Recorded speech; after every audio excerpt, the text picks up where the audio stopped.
सभी साथियों को मेरा नमस्कार।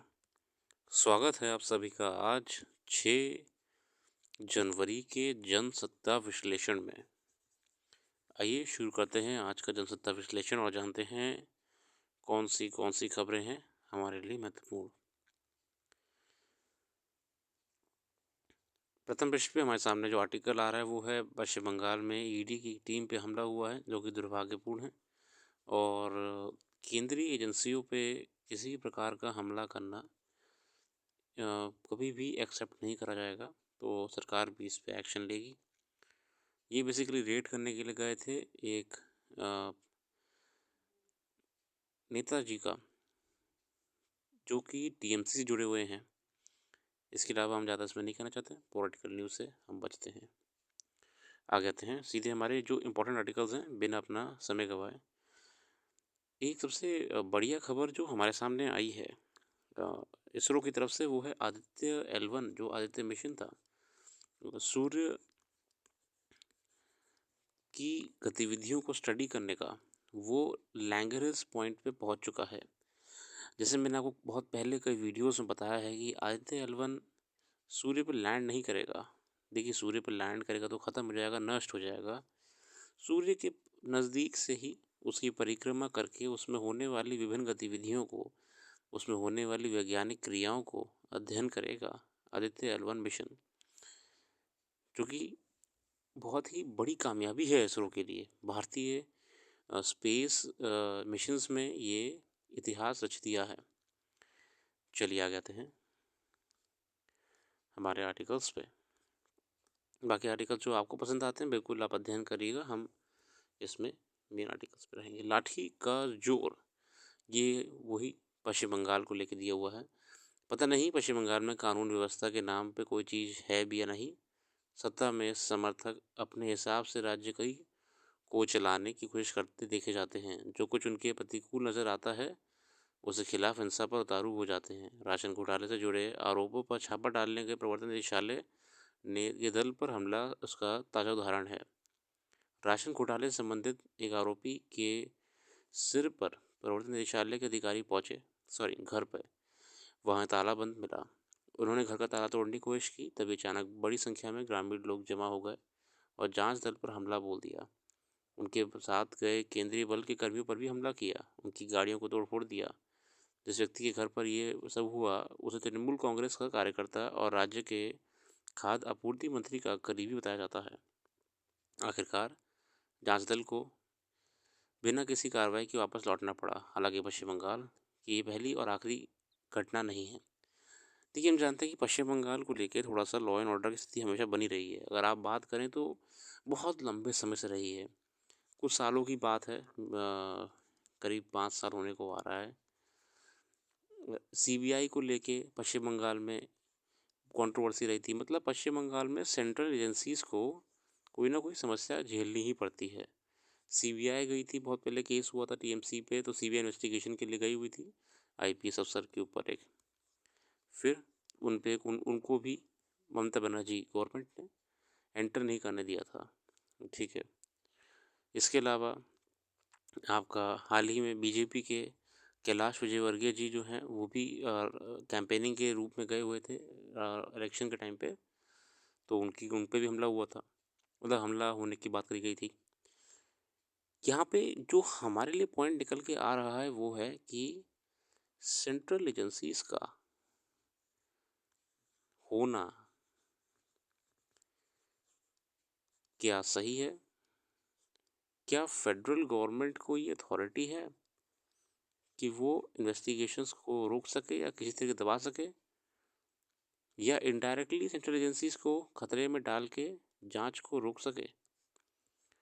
और जो बार बार कई राज्यों में ये आरोप लगाते हैं कि सेंट्रल एजेंसीज इंडिपेंडेंट नहीं हैं, आप इस बारे में सोचिए। अब इस बारे में सोचिए कि role of central agencies and are they a threat to the federal structure. चलिए आ गए हैं कथनी और कर्री। एक और आर्टिकल पॉलिटिकल है, हम नहीं जाएंगे, छोड़िए। तीस्ता पर चीन का दखल, नदी की बात हो रही है यहाँ पे। भारत और बांग्लादेश में बहने वाली तीस्ता नदी पर चीन का हस्तक्षेप अभी तक दिखाई नहीं देता था, पर अब इस नदी पर एक विशाल जलाशय बनने के बहाने चीन ने बांग्लादेश के विकास कार्यों में सहयोग की इच्छा जताई है। चिकन नेक नाम से जाने वाले सिलीगुड़ी गलियारे के निकट प्रमुख परियोजना पर भारत द्वारा आपत्ति उठाए जाने पर बांग्लादेश ने यह जानकारी दी है।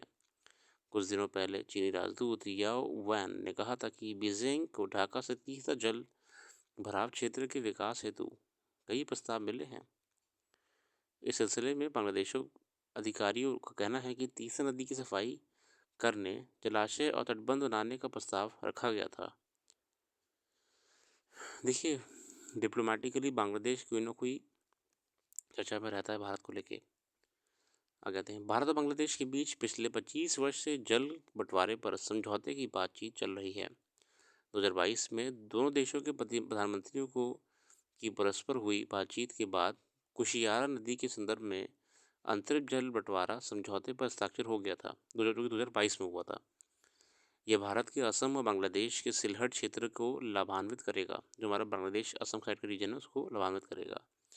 54 नदियां भारत और बांग्लादेश की सीमाओं के आर पार जाती हैं और सदियों से दोनों देशों को करोड़ों लोग की आजीविका का मुख्य साधन बनी हुई हैं। मगर दोनों देशों के बीच बहने वाली तीसरा नदी के जल बंटवारे को अंतिम रूप नहीं दिया सका है। नदियों के जल बंटवारे का मुख्य मुद्दा अंतर्राष्ट्रीय स्तर है। देखिए, हम जानते हैं कि रिवर्स का नदियों का डिस्प्यूट तो लगभग बहुत देशों में है, भारत में ही नहीं बहुत देशों में है ना। क्योंकि ये बहुत ही सेंसिटिव इशू होता है, इसलिए इसमें रेगुलरली कोई ना कोई पॉइंट निकल के आता ही रहता है, जिसमें देशों के बीच में, राष्ट्रों के बीच में कोई ना कोई डिस्प्यूट बनता ही है। माना जाता है कि पश्चिम बंगाल के मुख्यमंत्री और केंद्र सरकार के बीच राजनीतिक दूरियों के चलते इस मुद्दे का हल नहीं निकल पा रहा है। यह विवाद 2011 में ही हल हो गया होता अगर उन्होंने अड़ंगा ना लगाया होता। हालांकि बांग्लादेश में इस समय आम चुनाव का माहौल है और शेख हसीना ने आम चुनावी घोषणा पत्र में कहा है कि अगर उनका दल जीता तो भारत के साथ सहयोग और दोस्ताना संबंधों को यथावत रखा जाएगा। डिप्लोमेटिकली भी देखिए, बांग्लादेश हमारे लिए बहुत महत्वपूर्ण है। ठीक है, हम इसमें क्या जानेंगे। हम पहली बात तो छोटा सा जानने का प्रयास करेंगे कि इंडो बांग्लादेश संबंध कैसे हैं। हम इसके बारे में आपको वेबसाइट पे भी ब्लॉग दे देंगे, आप पढ़ लीजिएगा उसका। इसके अलावा हम जानेंगे यहाँ पे कि तीस्ता नदी के बारे में, हम जानेंगे यहाँ पे ब्रह्मपुत्र की नदी का जो फ्लो है उसके बारे में। देखिए, हमको आर्टिकल से ऐसे इंपॉर्टेंट चीज़ें निकालनी होती हैं। अगर हम आईआर की बात कर रहे हैं तो हम भारत और बांग्लादेश संबंध के बारे में जानेंगे। अगर हम ज्योग्राफी की बात कर रहे हैं तो हम तीसरा नदी के बारे में जानेंगे। हम नदी के बारे में जान ही रहे हैं तो हम यमुना और गंगा नदी तंत्र को भी जानने का प्रयास करेंगे। ऐसे हम आर्टिकल्स से की पॉइंट्स निकालते हैं और मैं चाहता हूँ कि ये काम आप खुद करें, खुद किताब खोलें, खुद अध्ययन करें। तभी आप पाएंगे कि आपको जल्दी और ज़्यादा याद हो रहा है, और होगा भी जब आप खुद से अध्ययन करा करेंगे। चलिए,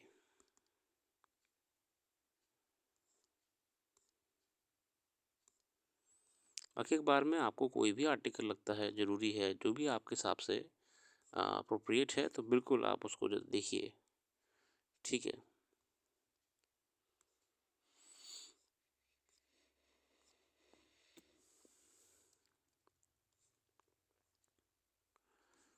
बाकी कुछ खास मेरे को लगता नहीं अखबार में ऐसा कुछ ऐसा आया हुआ है। छोटी खबरें हो सकती हैं जो हमने मिस कर दी हूँ, आप भी उसको अपने आप से करने का प्रयास करिएगा।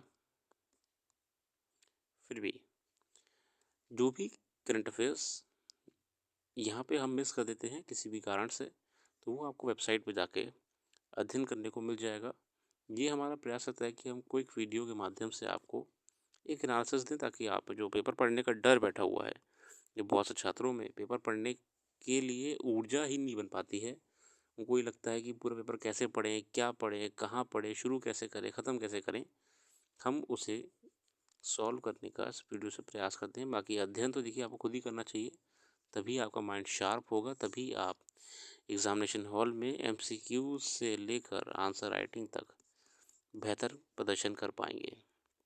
अपना कीमती समय देने के लिए बहुत बहुत धन्यवाद। आपका दिन शुभ हो।